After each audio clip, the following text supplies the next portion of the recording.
So we've obviously coming off of Easter. We've been focused on the cross, on the resurrection, what that means. What does that mean for us? And if you remember last week, and really we started talking about the nonsense of the cross, right? And we looked at that passage where the women go and they find out that Jesus is not there, that the tomb is empty. And they come back and they talk to the disciples and they say, hey, Jesus isn't there.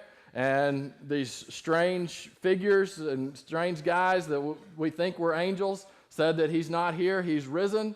And don't you remember him talking about this? And the disciples said, that sounds like a bunch of nonsense. And because that's the natural response. They were a very human group of people, and that would have been the natural response to that. And then so we see Jesus revealing himself to them, and all of a sudden they realize, no, this isn't nonsense. This truly happened. And we talked about one of the ways that the resurrection, what we believe, is still considered nonsense today. We talked about that last week.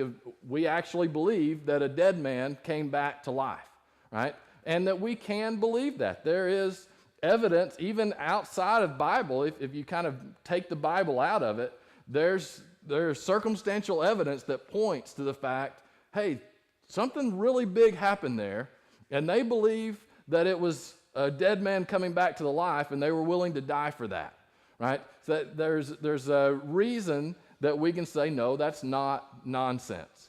And I started thinking about this, and today this is going to be one of those sermons that I'm going to ask you to bear with me, because there'll be some things that I don't know how it will come across, and it's been one of those that really mulls around in your head, right? You're worried kind of how it's, do you just throw it all up, or do you try to, how is it going to come across? But we've gotten to a place where most people culturally aren't going to call you out. Like if you go and have a conversation with someone who has no connection with faith at all, and you tell them, yeah, I believe, I'm a Christian, I believe that Jesus died and rose again. They're going to go, no, all right. They're not, most of the time, they're not going to chastise you that you believe someone died and rose again, right? It's kind of become cultural. Now, they may not believe it. Behind your back, they may say, oh, there's just another one of those Christians, right? But we have gotten to a place where we're pretty careful, even with Christians, that we don't criticize their basic beliefs, right? Now, there are exceptions. I do understand that. But for the most part, that's not something people are just going to call you out on and say, no, that's nonsense, right? We're going to talk a little bit today about what I do think that culture considers nonsense about the cross. And frankly, what we as Christians, we may not believe that it's nonsense, but sometimes we treat it as nonsense. And that is not the act itself, not the actual death and resurrection of the cross, but actually what it did. And the reason it had to happen. I think that our culture treats more as nonsense. And that we, if we're not careful, can treat it as nonsense. Because the reality is the reason that it had to happen is because of sin. Right? And that's where people will start to push back. And that's where people will start to say, you know what? That's a lot of nonsense. And I want to read, we get a glimpse of this. This isn't something new. In 1 Corinthians chapter 1, Paul is talking, and Paul kind of, in some of his letters, which again, remember, these are letters. He wasn't like writing to the Corinthians and thinking, oh, this will go into the New Testament. No, he was just writing to the Corinthians. And he's kind of interesting because he always has an introduction. And that introduction, sometimes he just starts going on little rabbit trails and stuff. He starts off saying, hey, peace be with you, da-da-da, and then something catches his mind. And this one, it's the Corinthians, man, they were a dysfunctional church. and you know, they're kind of arguing about who preaches better, who baptized who, and they're kind of getting in a hierarchy, right? Well, I was baptized by Paul. Well, I was baptized by Apollo, and then they would argue which one of those was better, and so Paul is hearing about all of this, and he's writing. And it's interesting what he says. This is going to be in verse 17. He says, and he's been talking about that. He says, "For Christ did not send me to baptize, but to preach the gospel, not with wisdom and eloquence, lest the cross of Christ be emptied of its power. For the message of the cross is foolishness to those who are perishing, but to us who are being saved, it is the power of God. For it is written, I will destroy the wisdom of the wise, the intelligence of the intelligent I will frustrate. Where is the wise person? Where is the teacher of the law? Where is the philosopher of this age? Has not God made foolish the wisdom of the world? For since in the wisdom of God, the world through its wisdom did not know him, God was pleased through the foolishness of what he was preached to save those who believe. Jews demand signs, Greeks look for wisdom, but we preach Christ crucified, a stumbling block to Jews and foolishness to Gentiles. But to those whom God has called, both Jews and Greeks, Christ, the power of God and the wisdom of God. For the foolish of God is wiser than human wisdom, and the weakness of God is stronger than human strength." All right? So Paul starts to get a little glimpse of what we're going to be talking about here. That people consider what the actual meaning of the cross is. It's a stumbling block to people, and it comes across as foolishness.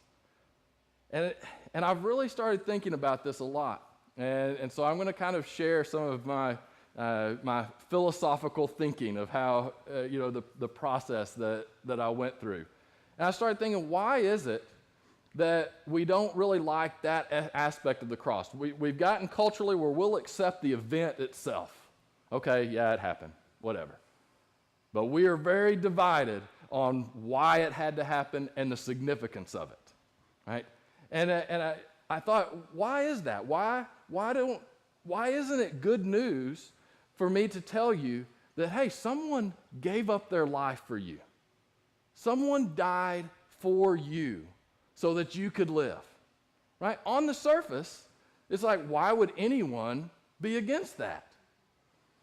And because we see that, we celebrate first responders, the men and women who go into the burning building to save a life, right? We understand the power of that concept of someone giving up their life for someone else. But here's the difference. The biblical teaching is that the reason Jesus had to give up his life is because you sinned and I sinned. Now that's a little bit different. I want you to think of this scenario. We've just recently had flooding. There's been cases, right, where someone decides to go past a barrier and their car gets swept away. And a first responder goes and enters into the floodwaters to save that person who went around the barrier and was an idiot. And let's take this pretty serious. That first responder dies saving that person's life. How do you feel about that? You appreciate the person who gave up their life, but you're really angry at the moron who went around the barrier that said, don't go into the water. So when we say that Christ died for us, and then we follow the biblical example, and the reason that he died is because of our sin. We're the person who went around the barrier into the water. And we look at that and we start thinking, I don't want to be the idiot. Right? And so now the way we start rationalizing the way that we look at sin. And we start to try to figure this out. Right? And we've done this in really poor ways. So here's the truth. Is you are responsible for the death of Christ. We all are. All of us have sinned, and fall short of the glory of God, right? Guess what? Christ doesn't hold that against you, right? He understands we're all in the same boat here. So that is the starting point, and that's an important starting point to understand. When we start thinking about sin, we do need to understand, hey, we're all in this together, all right? We all went around the barrier.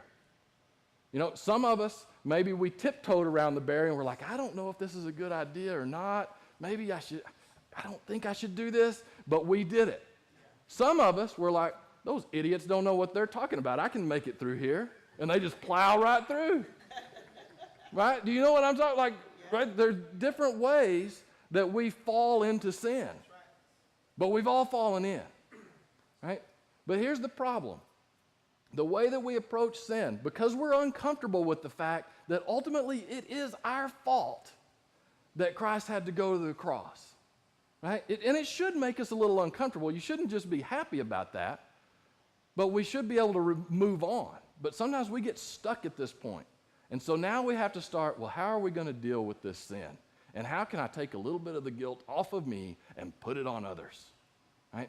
And so we've done this in different ways. The church has gone through, different periods and things like that in the way that they preach the message. We've had the hellfire brimstone way of sharing this message, right? And that message is in your face. It's you are a sinner, you are a horrible person, you caused Christ to die, and you better repent, right? And it's in your face. And we are really kind of one generation removed from that, 1 or 2 generations. So most people, when they think about this, a lot of them have had that kind of experience. Here's the problem with that. At its core, it's preaching truth. We are all sinners, right? But the reality is most people don't respond well to being yelled at and told how horrible they are. Most people don't. Some people do. And if you hear people who enjoy the hellfire and brimstone, they were people who were already Christians, usually. And they're like, you tell them how bad they are, right? Because what is that doing? It's kind of removing the guilt of you, and it's placing it on those who are still sinners, right? And then the problem, and you combine that style, that in-your-face style, and you combine that with the hypocrisy that is always present, and it's even worse. So when someone is yelling at you how bad it is to be a sinner and blah, blah, blah, blah, and then they get busted for extortion, it makes it 10 times worse. I would hope that if I ever got busted for something, that you would at least go, wait, that doesn't make sense. You wouldn't celebrate that fact, right? Whenever the hellfire brimstone guy who's just in your face and they do something wrong, you're like, yeah, now you got it coming, right? And we've seen that. We see that happen a lot. I was listening to a podcast of Marvin Gaye, the singer. He grew up, and it's a horrible story. He grew up in a Pentecostal preacher's household, and the Pentecostal preacher was as fundamental and beat him and was emotionally, verbally abusive. He was a preacher. He also happened to be a cross-dresser, right? And did some other things where he remained married, but he had lots of people on the side, right? But yet he's a preacher who is condemning his congregation every week. Talk about just messing up the message of the cross, right? So we have that going. Whenever we hear the word sin, a lot of us that's what we feel. And we're like, wait, that's just a bunch of hypocrites. They're sitting there yelling at me for how bad I am, and then they do the same thing, right? And so we say, that's nonsense. It's not my sin that caused Christ, right? They don't know what they're talking about. Then something else that we do, and I want you to hear me when I say this. I'm sure you have said this. I know I have said this. Is that sin is sin. It doesn't matter what it is, right? that to God, all sin is the same, right? At its core, that is true. Because what sin does is it separates us from God. And so if God is being perfect and holy, the smallest sin still separates you, right? But I would also say the danger with that is that all of a sudden we equate anything that we do with the sin of anyone else. And let's use extreme example, right? The Hitler example, that's the great one to use, right? Hitler's pure evil, all right? The actions that he took were clearly evil, clearly sinful. Most of you in here, I'm going out on a limb, but I don't think you've done anything near what Hitler has done. And so what this message, whenever we say, well, sin is sin, all sin is the same. We go, what? Wait, you're saying my sin is the same as his sin? It's the same in that sin separates us from God. I do believe that God views sin a little bit differently. Even whenever he was in the Old Testament, there were different punishments for sin, right? God understands there are different consequences that are going to become, and there's difference. Gosh, and this does get a little philosophical, I understand, but there is some difference in the level of evil in some sin versus other sin. All right? Now, all of it is responsible for Christ having to go to the cross. But I think one of the reasons we become really uncomfortable with sin is we're like, oh, so you're telling me that God considers me and my sin the exact same as this horrible person over here? Well, the sin, the fact that it separated you, yeah, y'all are both in the same boat. But this person may be a lot more evil, and guess what?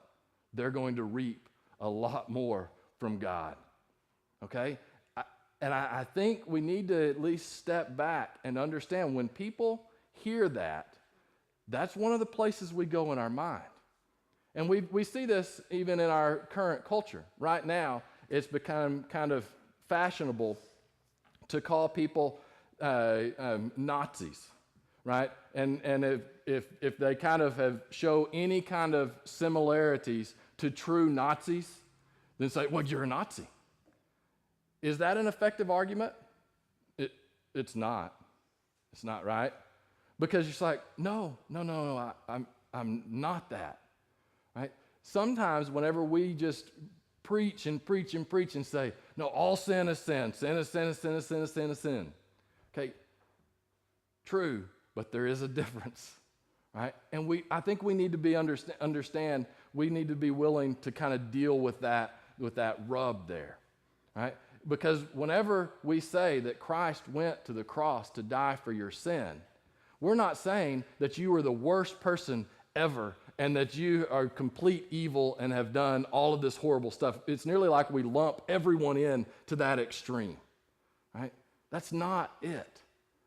Because again, all of us have sinned, and all sin, just a small lie, right, in comparison to the perfection and the holiness of God, causes a separation, right?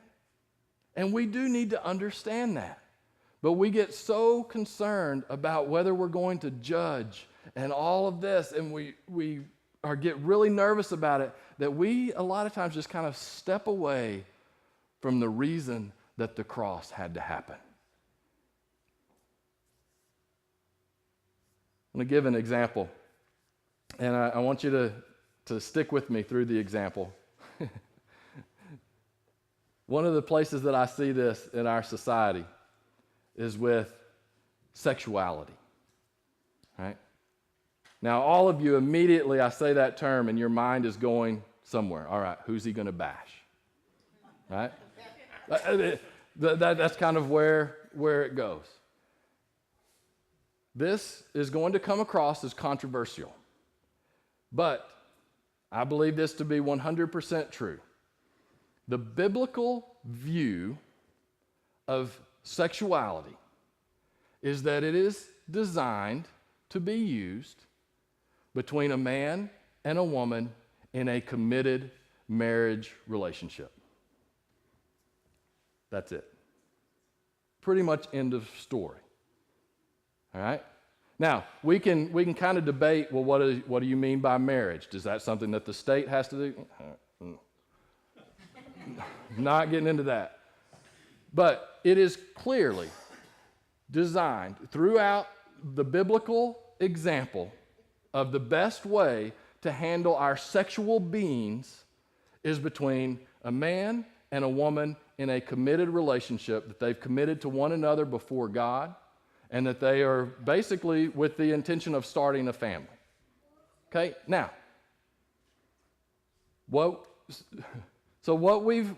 anything outside of that is technically sin. Like, that's not God's desire for you. Here's the thing, with that definition, all of us are fairly sinful when it comes to sexual stuff, right? And we like to go to the oh, well, what's he going to say about homosexuality? Well, I'll say the same thing about homosexuality as I'll say about you sleeping with someone before you're married. The Bible does, right? We don't like that, right? We don't like that at all. And I would say, in fact, most people within the church actually are getting to say, well, what's the problem with living with someone before you're committed? That's not really that big of a deal, right? Now, again, I'm probably stepping on a lot of toes here, but this is where we've gone. And now we see it to where, okay, well, homosexuality is okay. This is okay. Then, you know what? Do you even have to have a gender, right? Now, all of that stuff,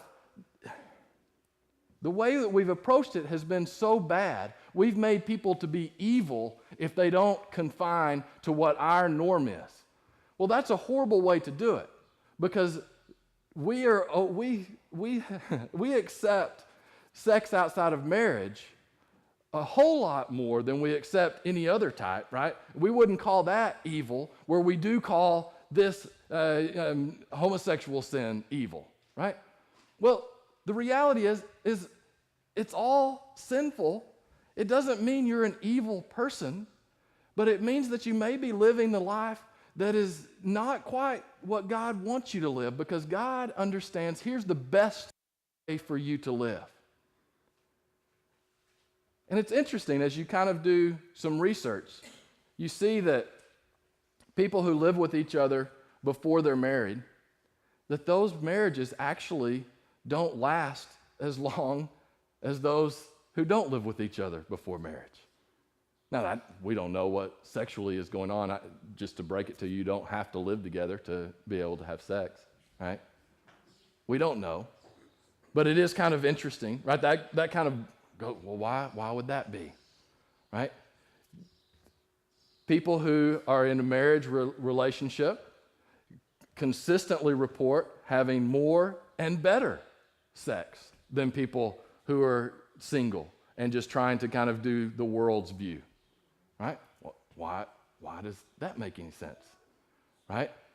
It is widely known, and again, there's always exceptions to this, I understand, but the best situation for a child is to be raised in a home with a man and a woman who are committed to each other. Now, does that mean that a child who's raised by a single mom can't be successful? Of course not, no. But the best way, the best odds, the thing that is consistently the best is a man and a woman committed together, raising a child. Right? So I want you to say, because what happens is we start viewing this stuff as evil. So you're evil if you do this, you're evil if you do that, and God must hate us, right? Because he hates evil. And so then we just move away from actually accepting anything that God says is sin. So here's what God has said.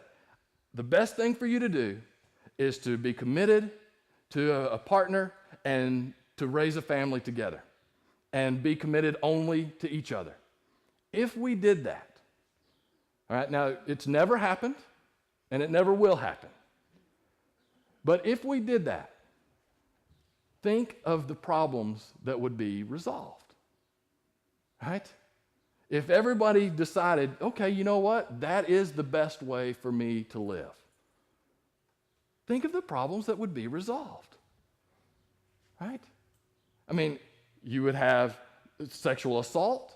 That would be gone, right? Again, this is utopia stuff, but this is God's desire. So isn't it good to give a desire that would be wonderful, right? There'd be none of that. There wouldn't be broken homes. There wouldn't be the emotional ups and downs of going and having multiple partners, right? God's way is pretty good. Now, he also understands that we're not going to live up to that ideal, which is why he came and went to the cross, so that we could find redemption and we could find hope, even in the midst of living the life that we're living that is not exactly the way that he desired it for it to be. Right? That is so important for us to understand. And we have got to understand that the power of the cross, that whenever we try to turn our back on sin or minimize sin or are hateful about sin, we are actually pushing people away from the power of the cross. Because the power of the cross says you're going to sin. And even though you do, you can still find victory, you can still find redemption. There are a lot of people throughout the Bible that lived really bad lives and slept with a lot of people outside of marriage. And God still used them to do amazing things. Why? Because they accepted his forgiveness and the redemption and the victory that comes in him. That still happens today. But we get stuck, and so we're like, we can't even talk about sin. If we don't talk about sin, we're never going to experience the victory and the redemption that comes from the cross. And we need to understand that. And so rather than as a culture of trying, because what culture is doing is it's trying to make everything not a sin, right? We don't want to offend anyone. Well, guess what? You're never going to experience the power of the cross if that's the step you take. We need to understand we're all sinners. We are all in this together. But yeah, you know what? There's some sin that's a lot more evil than other sin, right? God's going to take care of that. But God also says, I'm going to give you the opportunity for new life right here and right now. But we have to acknowledge where we've been so that we can get to where God wants us to go. And that is so important. And that is freeing. It is not offensive to acknowledge that, yeah, some of the things that we believe and the ways that we live our life are not godly. And sometimes it's all wrapped up into culture and it's really hard to wrap our head around. And God still works in that to bring redemption because of the cross. But we've got to acknowledge that there was a reason for the cross. And it is not nonsense that sin exists and that we are sinful and that we're living in a sinful culture and we're wrapped up into that, and we need the saving and redemptive power of Christ. Let's pray together.